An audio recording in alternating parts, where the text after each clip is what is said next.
Bab 23, saya CEO perusahaan. Hailey membeku kaget karena dia tiba-tiba merasa bahwa dia sepertinya pernah mendengar ungkapan itu di suatu tempat sebelumnya.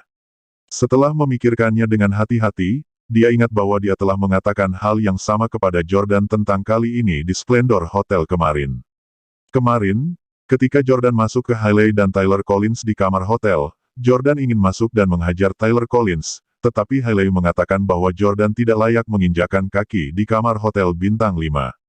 Namun, Jordan sekarang tidak hanya berdiri di kamar hotel bintang 5, tetapi dia juga berhak tinggal di dalamnya sebagai tamu. Yang membuat keadaan menjadi lebih buruk bagi Hailey, dia tinggal di kamar presidensial yang belum pernah didiami Hailey sebelumnya. Meskipun keduanya adalah hotel bintang 5, tarif kamar Westlake Hotel beberapa kali lebih tinggi daripada Splendor Hotel. Berdiri di depan Hailey, Jordan tiba-tiba memikirkan pepatah populer. Aku berdiri tepat di depanmu sekarang, tapi aku tidak seperti dulu lagi. Baik, kamu tidak akan membiarkanku masuk, iya. Hailey, yang marah karena ditolak, berkata, aku akan memberimu kesempatan untuk pulang, mengakui kesalahanmu, dan menerima hukuman nenek. Kemudian kami akan mempertimbangkan masalah ini diselesaikan. Petik 2. Karena kamu tidak menghargai kesempatan ini, aku akan memanggil polisi dan membiarkan mereka menanganinya. Jangan salahkan aku karena tidak mengingatkanmu. Mencuri sesuatu yang bernilai lebih dari $800.000 akan menjamin hukuman penjara 15 tahun ke atas. Petik 2. Jika kamu berlutut di depanku sekarang. Bang! Sebelum Hailey bisa selesai, Jordan langsung menutup pintu kamar. Huff! Dia membuatku berlutut dan meminta maaf padanya sepanjang waktu, hanya karena dia tahu bahwa aku menyukainya. Aku benar-benar memanjakannya dan memanjakannya selama 3 tahun terakhir. Kenapa aku harus membungkuk begitu rendah hanya karena aku menyukainya? Jordan berhenti memikirkannya dan terus mengeringkan rambutnya. Anda, Hailey Camden menghentakkan kakinya dengan marah ketika dia memanggil polisi. Setelah itu dia berteriak di pintu kamar presidensial, saya sudah menelepon polisi, tunggu saja, Anda akan berada di balik jeruji besi.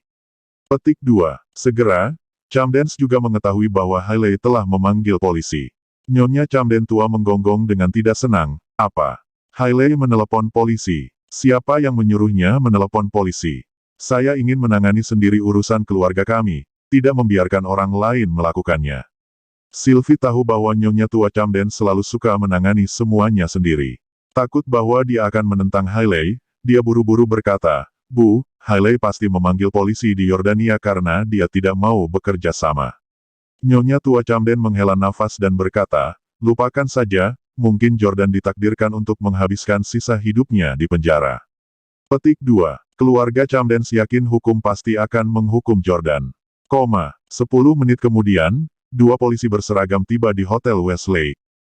Tyler dan Hailey, yang sedang menunggu di lobi, segera berjalan ke arah petugas polisi ketika mereka melihat mereka. Tuan, saya yang menelepon polisi. Salah satu petugas polisi bertanya, Anda pasti Nona Hailey Camden, kan?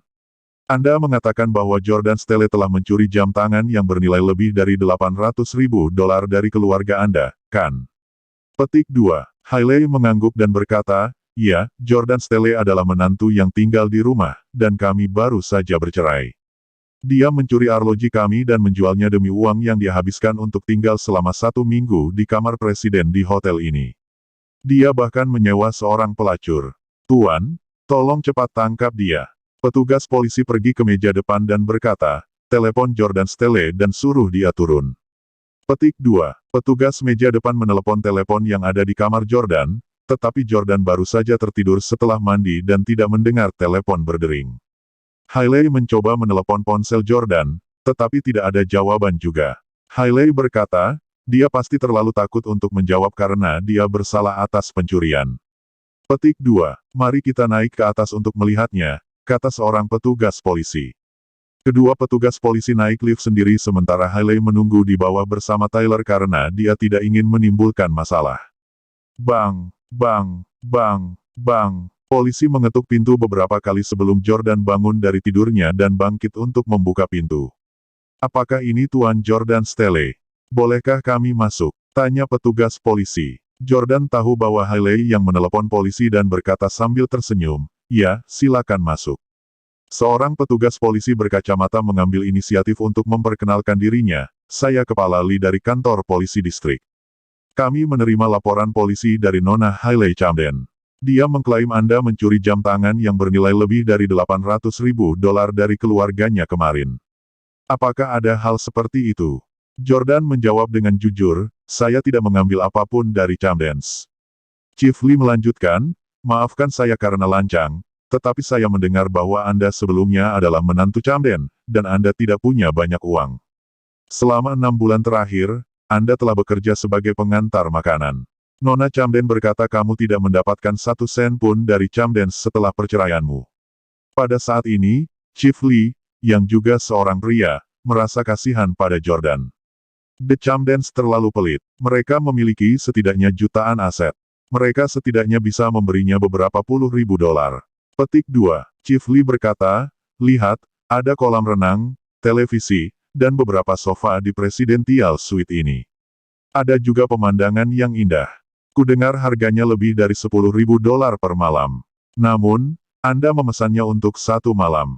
Petik 2. Karena kamu tidak mengambil arloji, dari mana kamu mendapatkan uang? Jordan tidak langsung menjawab tetapi bangkit dan pergi ke meja di kamar untuk mengambil kontrak yang kemudian dia serahkan kepada petugas polisi. Chief Lee, ini adalah kontrak transfer ekuitas S Corporation. Saya sekarang adalah pemegang saham terbesar dan CEO S Corporation yang baru diangkat. Ini kartu namaku. Jordan menyerahkan kartu nama CEO S Corporation kepada Chief Lee. Bab 24, Orang Miskin dengan Ratusan Juta. Kartu nama itu adalah kartu nama logam Swiss yang dihiasi berlian, dengan latar belakang hitam dan huruf kuning. Berlian yang digunakan dalam satu set kartu nama mungkin melebihi 30 karat. Sederhananya, setiap kartu nama bernilai 1.500 dolar. Selain itu, kartu nama pasti dicetak dalam set. S Corporation telah secara khusus menyesuaikan satu set kartu nama untuk Jordan, yang harganya hampir sama dengan sebuah rumah di kota tingkat ketiga. Chief Lee mengambil kartu nama itu dan langsung terkejut melihat berlian yang mempesona di kartu itu. Nama Jordan memang tertera di kartu nama. Chief Lee melihat kontrak itu lagi dan memastikan bahwa saham yang dulunya milik mantan Presiden S Corporation memang telah ditransfer ke Yordania. Namun, petugas polisi di sampingnya bertanya, Kepala, mungkinkah itu kontrak yang dibuat-buat? Itu normal untuk kontrak dan kartu nama dibuat-buat. Setelah menjadi petugas polisi selama bertahun-tahun, mereka sudah terbiasa melihatnya. Chief Lee berkata, bisakah kami menemukan informasi Anda di Heaven's Eye? Heaven's Eye adalah alat query bisnis yang mencakup informasi 200 juta entitas sosial di seluruh negeri, dan data seperti latar belakang perusahaan dan informasi pemilik bisnis dapat ditemukan di dalamnya. Jordan tersenyum dan berkata, pendiri Heaven's Eye adalah Dr. Alex Murphy, yang merupakan mantan teman sekelas kakak kedua saya di perguruan tinggi. Karena fakta bahwa saya belum secara resmi mengambil alih posisi itu, saya memintanya untuk menyembunyikan informasi saya karena saya tidak ingin orang lain mencari informasi tentang saya sebelum saya melakukannya. Petik 2. Karena kalian mempercayai data di mata surga, aku akan memintanya untuk membantuku mengungkapkannya untuk sementara waktu. Setelah Jordan selesai berbicara, dia mengangkat teleponnya dan memutar nomor. Dr. Murphy, bagaimana kabarmu akhir-akhir ini? Nah, seorang petugas polisi di Orlando ingin melihat data saya di Heaven's Eye. Bisakah Anda memperlihatkan data saya selama 10 menit? Petik 2. Setelah mengobrol dengan Dr. Murphy, Jordan menghibur petugas polisi dan minum teh bersama mereka. Setelah hanya 1 menit, Jordan menerima teks, dan dia kemudian berkata kepada Kepala Lee. Kamu dapat memeriksa mata surga sekarang. Memasukkan S Corporation ke dalam bilah pencarian aplikasi, mata surga, Chief Lee segera melihat nama Jordan di bagian personalia perusahaan. Jordan Stelle, CEO S Corporation. Bukan hanya nama Jordan yang tertera di sana, tapi juga foto profilnya. Orang di foto itu persis sama dengan orang yang berdiri di depan mereka. Namun, petugas polisi di sebelah Kepala Lee masih waspada. Mungkinkah itu dilakukan oleh seorang peretas? Ada banyak peretas di internet, dan seseorang dapat meretas aplikasi dan merusak informasi di dalamnya. Jordan tersenyum dan berkata, awalnya aku tidak ingin memamerkan kekayaanku, tetapi karena kalian masih tidak percaya padaku, aku harus melakukan ini. Petik 2. Jordan membuka antarmuka pesan teks di ponselnya dan menyerahkannya kepada Chief Lee. Chief Lee mengambil ponsel dan melihat bahwa itu adalah peringatan transaksi dari bank. Jumlah, $90.000. Tanggal 20 April pukul 14.22. Nomor rekening, *6582. Jenis, penarikan pembayaran cepat. Sisa saldo, $1.553.494.532. Ketika Kepala Lee dan petugas polisi di sampingnya melihat deretan angka yang panjang, mereka tercengang. Kamu memiliki lebih dari $1 miliar. Keduanya menghitung untuk waktu yang lama sebelum mengetahuinya. Kartu bank itu diberikan kepada Jordan oleh butler Frank kemarin karena Jordan dan Hailey telah menandatangani perjanjian pranikah untuk memisahkan aset dan properti mereka. Oleh karena itu, Hailey Camden tidak memiliki hak untuk menanyakan tentang aset sebenarnya milik Jordan selama perceraian. Jordan memandang petugas polisi yang tercengang dan berkata, "Tuan, ini hanya salah satu kartu saya, tetapi saya khawatir jumlah di dalamnya saja lebih dari nilai total semua aset Camdens digabungkan." Petik 2. Apakah Anda pikir saya akan mencuri jam tangan yang hanya bernilai lebih dari $800.000? Baru pada saat itulah kedua orang itu berhenti meragukan Jordan.